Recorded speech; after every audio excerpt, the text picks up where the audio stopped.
Imagine opening the forgotten tomb of a Tudor queen after more than 200 years, and discovering that her body was still remarkably preserved. This was Catherine Parr, the sixth and final wife of Henry VIII, the woman who survived the king who had already destroyed the lives of several queens before her. But the most shocking part of her story did not happen during Henry's reign. It happened long after her death, when her forgotten coffin was discovered at Sudeley Castle. What people found inside astonished them, but what happened next would turn an extraordinary discovery into one of the strangest stories surrounding a Tudor royal tomb. Sudeley Castle and Gardens +1. Catherine Parr was born around 1512 into a family connected to the Tudor court. She grew up in an environment where education, religion, and royal politics shaped almost every part of life. Unlike many women of her period, Catherine became highly educated. She learned languages, developed a passion for religious writing, and eventually became an author herself. Her intelligence would later make her an important figure at Henry VIII's court, but it would also place her in situations where speaking too freely could become dangerous. OUP Academic +1. Before Catherine ever became queen, she had already experienced marriage and widowhood.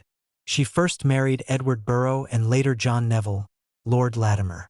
By the time she became involved with Henry VIII, Catherine was not an inexperienced young woman. She understood marriage, loss, and the complicated world of Tudor politics. She also understood that becoming connected to the king could bring enormous privilege, but it could also bring enormous danger. In 1543, Catherine Parr became Henry VIII's sixth wife. By then, the king's marital history had become legendary. Catherine of Aragon had been separated from him after years as queen, and Boleyn had been executed. Jane Seymour had died after giving birth to Edward, and of Cleves escaped through annulment, while Catherine Howard was executed. Catherine Parr knew all of these stories. She was therefore entering the royal marriage with a terrifying understanding of what could happen if Henry lost confidence in her. Catherine handled the marriage with remarkable intelligence. She became a supportive queen and took a personal interest in Henry's children, Mary, Elizabeth, and Edward. Her relationship with the young Elizabeth Tudor was especially important. Catherine encouraged education and learning within the royal household, and her influence became part of Elizabeth's early intellectual development.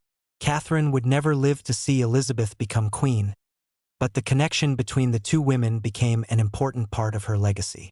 OUP Academic. Catherine was also a serious religious thinker. She wrote and published works on religion, making her an extraordinary figure for a woman of 16th century England. Her writings included prayers or meditations and the Lamentation of a Sinner. She was the first woman in England to publish an original work in English under her own name. Her achievements therefore went far beyond being Henry VIII's wife. OUP Academic +1. But her religious interests eventually placed her in danger. Catherine became associated with reformist ideas, and opponents at court attempted to use accusations of heresy against her. For a queen married to Henry VIII, this was extremely serious. Catherine knew that royal favor could disappear quickly.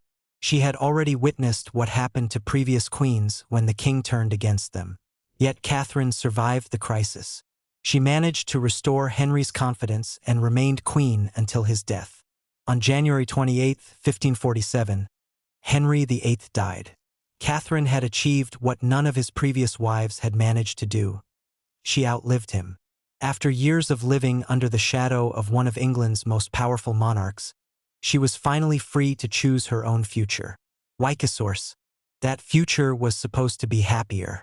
Catherine married Thomas Seymour, brother of Jane Seymour, and moved to Sudeley Castle. Away from Henry's court, she hoped to build a family life. She also continued her intellectual and household activities, with the young Lady Jane Grey among those connected to her household. Then Catherine became pregnant. On August 30th, 1548, she gave birth to a daughter named Mary Seymour. For Catherine, this should have been a moment of happiness. She had survived Henry VIII, married again, and finally become a mother. But only 6 days later, tragedy struck. Catherine contracted childbed fever and died at Sudeley Castle on September 5, 1548. She was only 36 years old. Historic royal palaces, Catherine was buried in St. Mary's Church at Sudeley Castle. Her death was already tragic, but the events that followed made her story even darker. Her husband Thomas Seymour was executed for treason in 1549, leaving their daughter Mary an orphan. The little girl later disappeared from the historical record. Catherine had finally built the family she wanted, only for that family to collapse almost immediately after her death. Historic royal palaces. Then Sudeley itself began to change. Over the following centuries, the castle suffered neglect, conflict, and destruction. The chapel was damaged, the original monument was lost, and eventually Catherine's burial place was forgotten. For generations, the final resting place of Henry VIII's last queen lay hidden among the ruins. Sudeley Castle and Gardens. More than 2 centuries after Catherine's death, the forgotten tomb was rediscovered. In 1782, Catherine's coffin was found beneath the ruined chapel at Sudeley Castle. It was a lead coffin, and an inscription identified the woman inside as Catherine Parr. After generations of silence, the Tudor queen had suddenly returned to the attention of the living. Sudeley Castle and Gardens. But what happened when the coffin was opened was extraordinary. Historical accounts described Catherine's body as being wrapped in several layers of cerecloth. One account states that the body was remarkably preserved and that the flesh on one arm was still described as white and moist. The discovery was so unusual that it was recorded in written accounts and represented in an engraving from 1782 that is still preserved by the Royal Collection Trust.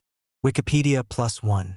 For a brief moment, it seemed as though Catherine Parr had defeated time itself. She had been dead since 1548, yet the people who opened the coffin believed they were looking at remarkably preserved remains. They were not simply discovering an old burial.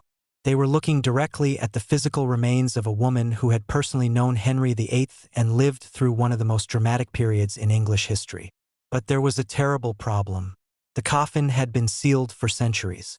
Once it was opened, the conditions surrounding the remains changed, and Catherine's coffin was not left undisturbed. Historical records state that it was opened several more times during the following years. The remarkable preservation began to deteriorate. Sudeley Castle and Gardens +1. This is where the story becomes truly haunting. The people who discovered Catherine wanted to see the past. They wanted to examine the remains of a Tudor queen. But every disturbance brought Catherine further away from the condition in which she had been found. The body that had survived for more than 2 centuries began to deteriorate after its discovery. By 1792, the coffin had been disturbed again, and the remains were treated with even less respect. Sudeley Castle records that Catherine's coffin had been opened and plundered on several occasions before it was finally removed from the open grave in 1817 and placed in the Chandos family vault for protection. Sudeley Castle and Gardens. The contrast is extraordinary. For more than 200 years, Catherine had remained hidden. The moment she was rediscovered, her remains became an object of curiosity. What time had preserved, human interference gradually damaged. By 1817, historical accounts described a dramatically different situation. The remarkable preservation reported in the 18th century was gone, and only the skeleton and some remaining burial material were left. The queen, who had once appeared almost untouched by centuries of burial, had finally been reduced to the remains that time normally leaves behind. Wikimedia Commons. And yet Catherine Parr's greatest legacy was never her body. It was her mind. She had written books. She had supported education. She had played an important role within Henry's family. She had survived a dangerous king and became one of the most intellectually significant women associated with the Tudor court. OUP Academic. Her connection with Elizabeth makes her story even more emotional. Catherine died in 1548. Elizabeth would become queen 10 years later. Catherine never saw the coronation of the young princess she had helped educate. She never knew that Elizabeth would become one of England's longest reigning and most famous monarchs. Catherine also never saw what happened to her own daughter. Mary Seymour disappeared from the historical record while still very young. So Catherine's final years were marked by both hope and tragedy. She became a mother, but she did not live long enough to watch her child grow up. Today, Catherine Parr's tomb at Sudeley Castle is peaceful. Her remains were eventually protected, and the restored chapel now preserves her memory. Her tomb carries none of the chaos that followed the discovery of her coffin centuries ago. Visitors can see the final resting place of the woman who became Henry VIII's last queen. Sudeley Castle and Gardens. But behind that peaceful tomb is an extraordinary story. A queen was buried in 1548. Her grave was forgotten. The castle fell into ruin. More than 200 years later, the coffin was discovered. Inside, the remains were reportedly remarkably preserved. Then the coffin was opened again and again, and that preservation gradually disappeared. There is no need for a supernatural explanation. The real story is already shocking enough. Catherine Parr's remains survived for centuries in obscurity, but once people discovered them, curiosity became part of the story. The past had protected her in silence. Human beings broke that silence. And that creates the darkest irony of Catherine Parr's tomb. She survived Henry VIII. She survived the dangers of the Tudor court. She survived religious controversy. She survived being forgotten for generations. Her remains even survived more than 2 centuries underground. But they could not survive being repeatedly disturbed. The people who opened her coffin believed they were discovering history. Yet, in the process, they witnessed the disappearance of the very thing they had discovered. The preserved body became less preserved. The remarkable remains became ordinary remains. And eventually, what was left had to be protected from further interference. Sudeley Castle and Gardens +1. That is why Catherine Parr's tomb is more than a strange Tudor mystery. It is a story about how fragile history can be. Sometimes the past survives because it is hidden. Sometimes the best way to preserve history is simply to leave it alone. Catherine Parr spent her life surrounded by people who wanted something from her. Henry wanted a queen. Religious factions wanted influence. Political figures wanted power. After her death, centuries later, strangers wanted to see the woman inside the coffin. But Catherine could no longer speak for herself.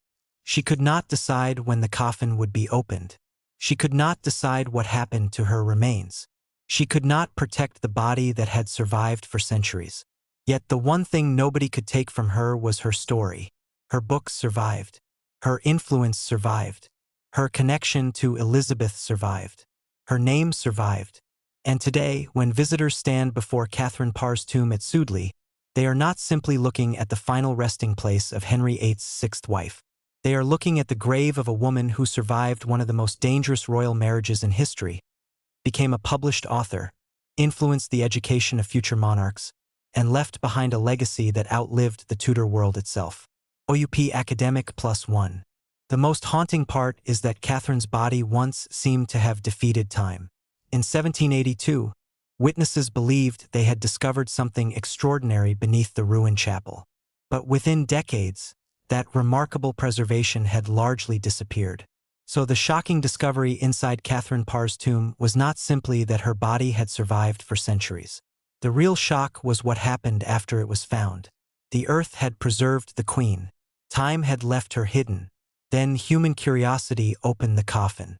And the woman who had survived Henry VIII, survived the Tudor court, survived centuries of silence, and even seemed to have survived death itself, could not survive being discovered. Catherine Parr defeated the king. She defeated the centuries. But in the end, the greatest threat to her remains was not Henry VIII, not time, and not history.